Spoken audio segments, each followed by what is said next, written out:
আল্লাহ, আজকে এত দেরি হয়ে গেছি। দেন মা, আমি করতেছি। কোনো দরকার নেই।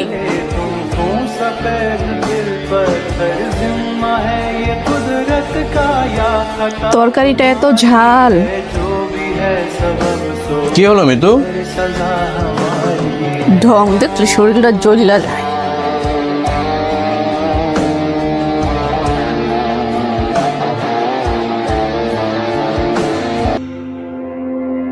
কিরে, আমাকে দেখে ও এইভাবে চলে গেল? আপু কেমন আছো? আরে ভাই ভালো, তুই কেমন আছিস? লেখাপড়া কেমন চলতেছে? ভালো আপু, সামনে পরীক্ষা তো কিছু টাকার প্রয়োজন ছিল। আচ্ছা ঠিক আছে, আমি ব্যবস্থা করতেছি। ও তো ব্যস্ত আছে, কিভাবে যে ওর কাছ থেকে টাকাটা চাই।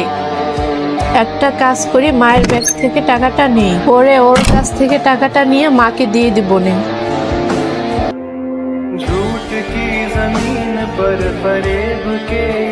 অভি, কি হলো? কি সমস্যা? ও আমার ব্যাগ থেকে টাকা নিয়ে ওর ভাইরে দিতাছি। আসলে মা, তুমি চুপ থাকো। প্রতিটা ফ্যামিলিতে না দুই প্রকার মানুষ থাকে, চলো দেখে আসি। দেন মা, আমি করতেছি। তোমার ঘরে খাবার কে বানায়? আমার মা রান্না করে। তাহলে আমি কি তোমার মা না?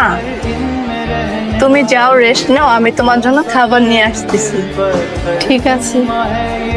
তরকারিটা এত ঝাল। তোমার তো বললেই হয় যে তুমি খাবারে ঝাল কম খাও, এটা কি তুমি বলতে পারো না? কাল থেকে ঝাল কম দিবে। অভি, কি হলো? কি সমস্যা? আমার এই দিন দেখতে হয়, তুই বোর কাছে টাকা দিস না কেন? তোমার কাছে টাকা নাই? আমাকে আগে বলবা না? মন দিয়ে লেখাপড়া করবি।